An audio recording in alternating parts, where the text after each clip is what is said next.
jika orang yang bukan pengikut setia mencoba melakukan tes ini, dia akan mati. Dan orang yang tidak setia tidak akan berani untuk menjalani tes ini. Jika Anda bukan pengikut setia Kristen, jangan coba-coba untuk menjalaninya. Jika Anda mengikuti tes ini dan ternyata Anda pengikut palsu, maka Anda akan gagal. Karena tes hanya untuk pengikut yang setia. Jadi seseorang yang bukan pengikut setia Kristen tidak akan pernah untuk mencoba tes ini karena dia akan gagal dalam tes ini. Saya sudah membaca buku Quran dan Injil dari sudut pandang ilmu pengetahuan dan sejarah yang ditulis oleh Dr. William Campbell. Dan saya menarik kesimpulan bahwa dia adalah seorang pengikut setia Kristen. Dan setidaknya saya ingin dia memberi konfirmasi mengenai tes kepalsuan ini.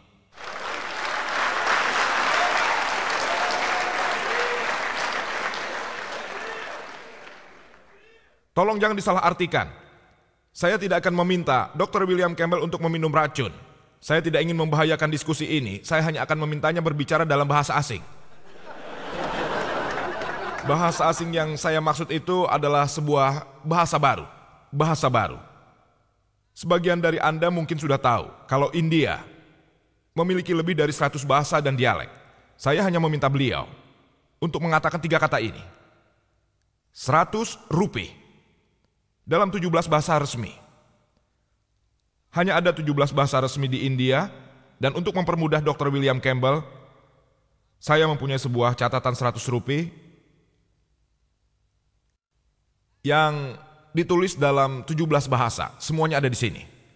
Selain bahasa Inggris dan Hindi, saya akan membantunya dengan memberitahu 1. Eksap rupaya, bahasa Hindi. 15 bahasa lainnya, saya meminta beliau untuk membacanya. Saya tahu tes ini mengatakan mereka akan berbicara bahasa-bahasa asing dengan sendirinya tanpa bantuan bacaan. Saya ingin membuat tes ini lebih mudah, jadi saya ingin melihat seseorang melewati tes ini. Jika orang itu tidak dapat mengucapkannya sendiri atau ingatannya setidaknya membacanya, saya tidak keberatan untuk mengakuinya. Saya ingin meminta pimpinan diskusi memberikan ini pada Dr. William Campbell. Dia dapat menanggapinya. 15 bahasa. Eksap rupaya hanya 3 kata. Apa yang dikatakan Injil tentang hidrologi? Injil mengatakan dalam kitab Kejadian 9, ayat 13-17.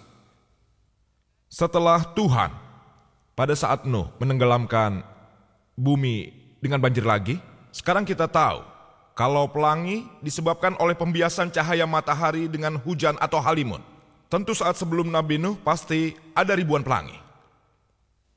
Untuk mengatakan pelangi itu tidak ada sebelum masa Nabi Nuh, Anda harus menganggap kalau hukum pembiasan itu tidak ada dan ini tidak ilmiah. Tapi kini kita sudah tahu bahwa pelangi berasal dari pembiasan sinar matahari dan juga air. Tentu saja ini juga sudah ada sebelum zaman Nabi Nuh alaihissalam.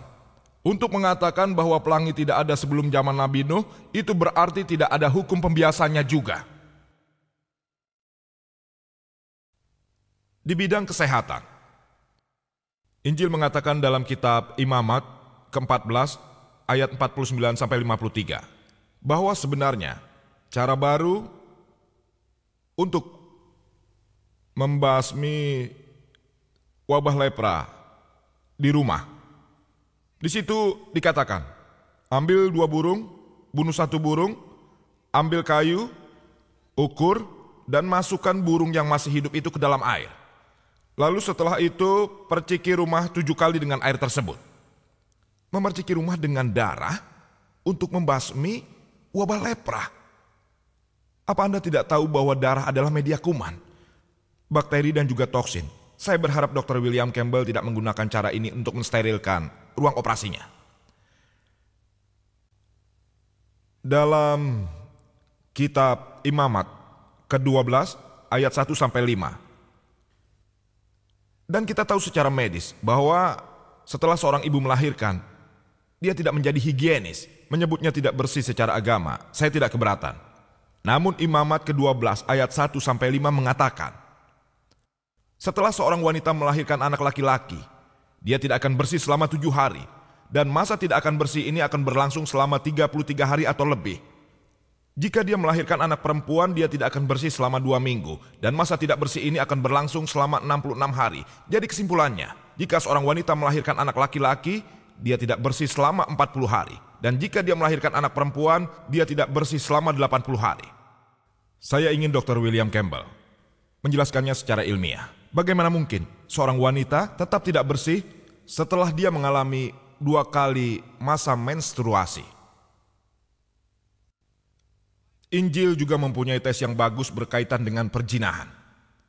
Bagaimana membuktikan seorang wanita telah melakukan perzinahan? Dalam kitab Bilangan, ke-5 ayat 11-31. Di situ dikatakan, pendeta harus mengambil air suci dari suatu tempat, mengambil debu dari lantai, dan meletakkannya ke dalam tempat tersebut sehingga air itu menjadi pahit. Dan setelah mantra dibaca, dia memberikan air itu pada si wanita. Jika wanita tersebut pernah berzina, setelah dia meminumnya, mantra itu masuk ke tubuhnya, perutnya akan menggelembung dan pahanya akan membusuk, dan dia akan dikutuk oleh orang-orang banyak. Tapi jika dia tidak pernah berzina, dia tetap akan bersih dan akan melahirkan keturunan. Metode baru untuk mengidentifikasi apakah si wanita pernah berzina atau tidak. Saat ini di dunia, ada ribuan kasus yang tertunda di seluruh belahan dunia. Pengadilan hukum yang berbeda hanya berpedoman pada asumsi seseorang tanpa bukti kalau wanita telah melakukan berzina. Saya telah membaca di surat kabar dan juga media kalau presiden negara hebat ini, Tuan Bill Clinton, terlibat skandal seks sekitar 2 tahun yang lalu. Saya penasaran, mengapa pengadilan Amerika tidak menggunakan tes air pahit ini untuk membuktikan skandal presidennya?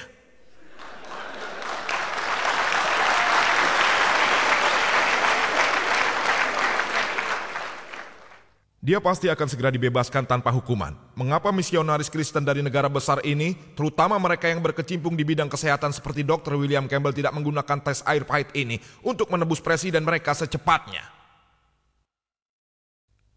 Matematika adalah cabang ilmu pengetahuan yang sangat dekat dengan IPA yang dapat membuktikan untuk memecahkan masalah ini dan sebagainya. Ada ribuan kontradiksi dalam Injil.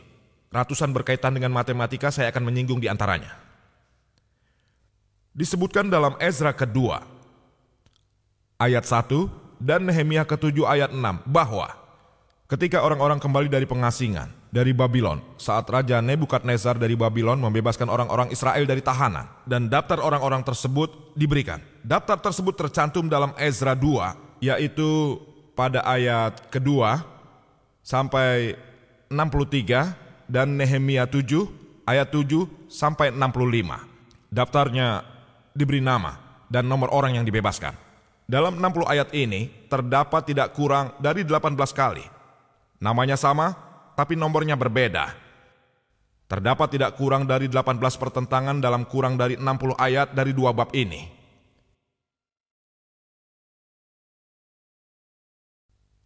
Ini adalah daftarnya. Saya tidak punya cukup waktu untuk membacakannya. Ada tidak kurang dari 18 kontradiksi yang berbeda dalam kurang dari 16 ayat. Lebih lanjut, dijelaskan dalam Ezra kedua ayat 64. Total jamaah jika Anda tambahkan mencapai 42.360. Dan jika Anda menghitung Nehemia bab 7 ayat 66, jumlahnya akan sama, yaitu 42.360.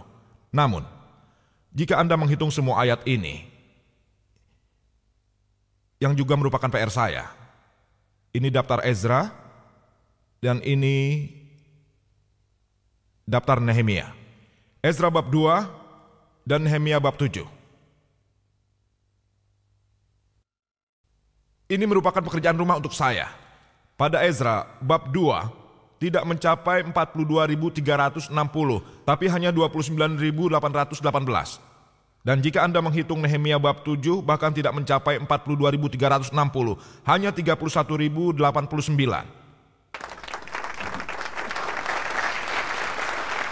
Penulis Injil ini, yaitu Tuhan yang Maha Besar, tidak bisa menghitung.